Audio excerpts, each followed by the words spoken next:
tough act to follow, I think both acts. But literally, I jump out of the bed in the morning with a big smile on my face. And I do that for two reasons. One, I have a spectacular family. I have an inspirational wife. I have 5 daughters, so I'm looking for sympathy. Between the ages of, now get this, 6 and 11. Yeah. Work with me here, work with me. But the other reason I do it is I go to work at Bluebird and I live a dream. I get to work on a therapy that has the potential to cure, or at least dramatically transform, the life of a child that's been handed a genetic death sentence. So that, to me, is inspirational. And I'm going to tell you a story. I'm going to tell you a story in 3 parts. First, one of great sadness, and I hope it makes everyone extremely uncomfortable in the room. Then I'm going to tell one of great hope that comes back to gene therapy and what we're trying to do. And I actually had this line planned, which was, I call it super cool Buck Rogers kind of medicine.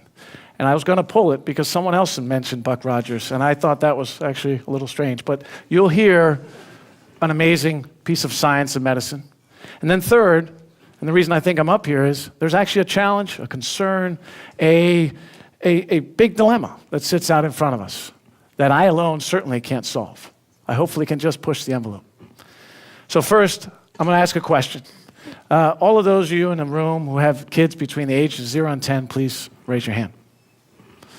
Okay. How many of you in the audience or in the car, or whoever's listening, have witnessed a child somewhere below 10 or 12 years old die from a disease? Okay. So everyone, I think, in here should really pay attention to the next few words, because I do think we have an opportunity to make a huge difference. So first, great sadness. There's a disease called adrenoleukodystrophy, ALD for short. It was captured in a movie called Lorenzo's Oil. So some of you may be familiar with it. But imagine this. Imagine a child between the ages of 4, 6, 7, somewhere in that range. Mom, and usually mom, notices that something's not quite right in school, on the playground, somewhere. And if she's smart, which they usually are, bring them to the doctor. And if you're really lucky, the doctor will figure out in the first go-around that the child has a problem. Get the right medical tests, and then is handed a diagnosis of ALD. What just happened in that instant was that child was handed a genetic death sentence. So what do you do in that instance? And what is ALD? Interestingly enough, it's one problem. It's one problem with a cell in your brain called the microglia cell. Forget the details of all the biology, but that cell has a problem that it can't clear something called the very long-chain fatty acids. Forget that also. Just remember that when that builds up in the brain, you start to have a real big problem. And what you see on the screen here in a minute, right there, is on the far left-hand side, you see the brain scan of a 7-year-old child. And all you have to know about this scan is white is bad. You can figure out the rest. White equals demyelinization of the brain. White equals a buildup of these very long-chain fatty acids. And if you notice the time course on this slide, that's 2 years. Child on the left is everyone's child, all of our children. Child on the right is a child who's vegetative. The only thing that child, and the only way that child stays alive, is when does mom and dad decide to let go? Horrifying situation. Now, I think most of you probably are captured now, but let me just needle this a little bit more, okay? Because I want to make this extremely personal, and so I'm going to make those of you who aren't already uncomfortable a little more uncomfortable. I want you to meet Ethan. Ethan is now is the son of a friend of mine, who's a fellow CEO in the industry. Ethan, about 1.5 years too late, got to the doctor's office and discovered he had ALD. He's a 9-year-old boy in this picture with braces, thinking about the future, thinking about whatever a 9-year-old should think about. But in that instant, when they went to the doctor, and in this case, 1 year too late, they found out he had ALD. In this picture, which was less than 6 months from left to right, he's lying in his bed, and this was the last picture ever taken of Ethan. He died 3 months after this picture at the ripe age of 10. So if you're not uncomfortable, you're not human. And you should look at somebody. I take this picture everywhere. It's in my office, my cube. It's in my car. It's at home. I present this to my kids, and I walk them through it because this is the stark reminder why we must address the challenge that I'm going to get to you here. But let me shift gears on you a little bit just to make sure you're not totally depressed walking out of here. So let's talk about some great hope. Let's talk about gene therapy, but it starts with a game of Legos. I'm Danish, I like Legos. So let's start with a big Lego piece first, which was the discovery of something called the hematopoietic stem cell. Forget that fancy word, call it a blood stem cell. And if you don't like that, call it the Mighty Mouse of all cells. Okay? This is an awesome cell. My kids actually call it the mother cell. The reason they do that is you see, this cell turns into all kinds of things and wears all kinds of hats and does a spectacular job at it. It produces your immune system. It produces the cells in your blood system. It produces the cells in your CNS, in your nervous system, including the microglial cell. Bing, hopefully, all of y'all made the connection. I'm not from the South, I'm not sure where that came from. But you made the connection. The blood stem cell turns into the microglial cell. And that's the magic. That's where we figured out that at that point in time, you have two choices. You can either replace the blood stem cells in your body, or you can fix them. Next piece in the Lego game was, let's try to replace them. And they did. They took the cells out of the body of the child, they put the new ones in from someone else. And lo and behold, some of the cases, it actually worked. The process worked. There were some cells that got into the brain, but here's the catch. In a big percentage of the time, that treatment alone kills you. In another big percentage of the time, you don't even have access to that type of treatment. So I'm going to shift gears and go to the Buck Rogers part here and talk about gene therapy, saying, how do we fix it? How do we take that blood stem cell and fix what's broken?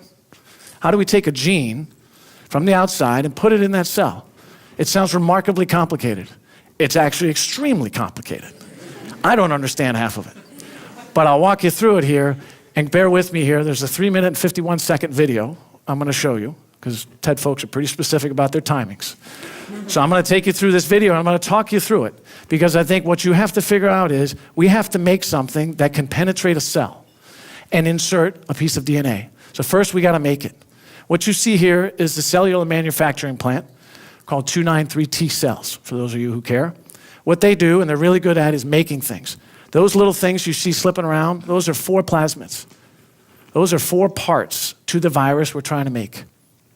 You put them in there in parts, and the cell understands what to do inside the nucleus. It reads them, as you can see here. It produces 4 pieces of RNA. 3 of them bug out of the nucleus, go out there and produce the 3 components we need: capsid, a Reb protein, and the VSVG envelope. Again, forget all those fancy words, but those are the parts.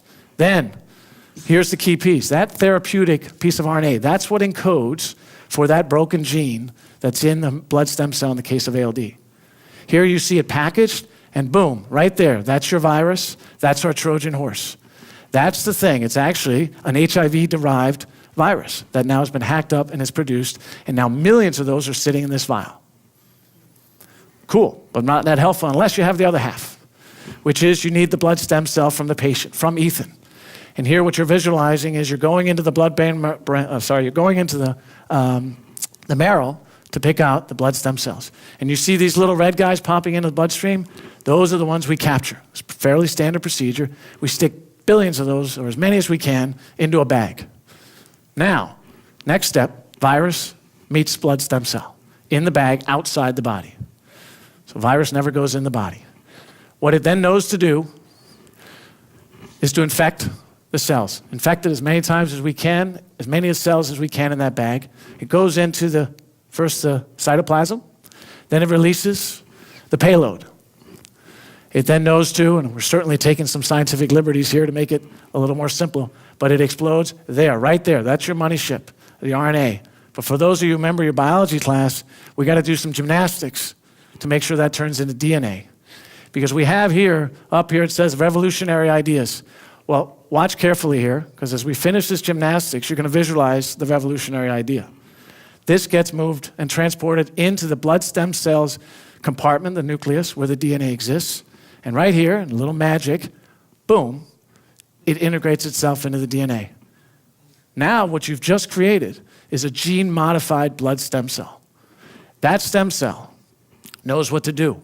The cells know what to do. It starts producing your therapeutic gene. It starts producing a lot of them. You turn your red cell into blue cell in this picture here. Bottom line, those are modified. Those now know how to do what the problem was before. We put it back into the patient. So picture Ethan here. We put it back in. Now these cells seed your marrow, and they then start to produce daughter cells. All those daughter cells now know what to do. They have a functioning copy of this gene. That's great. How does it compare to ALD? ALD, as you remember, in the brain had this buildup of white matter, or demyelinization, these very long-chain fatty acids. So what happens now is some percent of these blood stem cells, as they continue to produce, turn into macrophages. That's this pretty cell. Once that cell moves, some percentage of those cross the blood-brain barrier. This is all pretty seismic in science, if you ask me, and it moves into the brain. It then sits there and acts like a sponge on these very long-chain fatty acids. And what happens is stabilizes the disease in not all the cases, but we certainly hope in many of the cases, depending on where the disease is. And you say, Nick, great video, wonderful. Who cares? It's a video. What you should care about is an awesome pair over in France, Patrick Borg and Natalie Cartier, did exactly what I just described. What you see on the left-hand side is an untreated patient. We went through that. What you see on the right is two patients that were treated over 5+ years ago. You don't have to look at a lot of scans or be a radiologist to realize that those two kids are doing pretty well. They're in the playground, they're at home, they're in school. Pretty amazing. What's also really cool, now let's zoom out a little bit and say, how does this apply somewhere else? Well, let me tell you about another disease very quickly. It's called thalassemia. This is a case where you can't make hemoglobin. If you don't get hemoglobin from someone else, you die, average age of 7. If you do get it from someone else, you can survive to the age of 30, 40 years old, perhaps, with a very tough quality of life. So what we do there is, instead of inserting the transporter gene, we insert the hemoglobin gene. So this funky slide that you have up here is the blood level in this patient who at the age of 4 has been dependent on someone else's blood since the age of 4 and was 18 years old. We treated him one time. At that point in time, red is good in this picture. We're now producing over a third of his hemoglobin, and we're out 4+ years now with this patient, completely transformed life. It's never happened before in this disease. There's no way this is a spontaneous treatment because we can track every single blood molecule that's made with our virus, has a barcode on it, we can see it. And that was the genius of Philippe Labouche, our scientific founder, to figure that out, because that's how we know we're making a difference. That's how we know how to treat this patient differently. So that's great, Nick. This all sounds good. So what in the world is the problem, right? What's the challenge? Well, I think the challenge at this moment is that, are we ready? Is the system, is society, is the status quo ready to receive a treatment like this? It's pretty transformational, but here's how it kind of blows up the system a little. Let's take 3 viewpoints. First, the regulators. You talk to the regulators, what's the right balance? What are the right number of patients that they should require for this? How do they handle this kind of treatment? What are the hurdles put in place? Those are absolutely essential to folks like me. That's one piece of the equation. And I can tell you, obviously, my opinion is that balance is not quite right. That balance is skewed. It's a one-size-fits-all. Second stakeholder, even more confusing, the payer. They're great at saying, deliver a drug, pay for the drug. Here, we delivered the drug one time. The body is now the enzyme replacement system. And every time that body delivers drug, it doesn't pay very well, right? What do? What's the value of that type of treatment? Forget the price. What's the value of that treatment? I described to you Ethan. He had a battle for 8 months. That battle cost over $3.5 million. That's a big number. So how do you think about it from a payer point of view? And then thirdly, from my point of view, an industry point of view, bigger companies, smaller companies, how do you put all this together? How do you think about if the regulators put up a lot of hurdles and the payers don't understand the value, how do you justify spending hundreds of millions of dollars to take the science and medicine like this forward? The answer is it's complicated. The answer is we got to do a much better job putting in context how we balance the science and medicine that we're bringing forward with the stakeholders. We need to rise above and figure out a way to realize that that gap that could potentially exist between the time that we're ready to deliver this to the market and all these other therapies we're bringing forward, these stakeholders better be ready. Because if there's a gap, patients die. Ethan dies. And that's not acceptable to me. I live under the edict that every child should have the opportunity to have an ideal day. And what we say at the place I work is every child should have the right to have a Bluebird day. Thank you.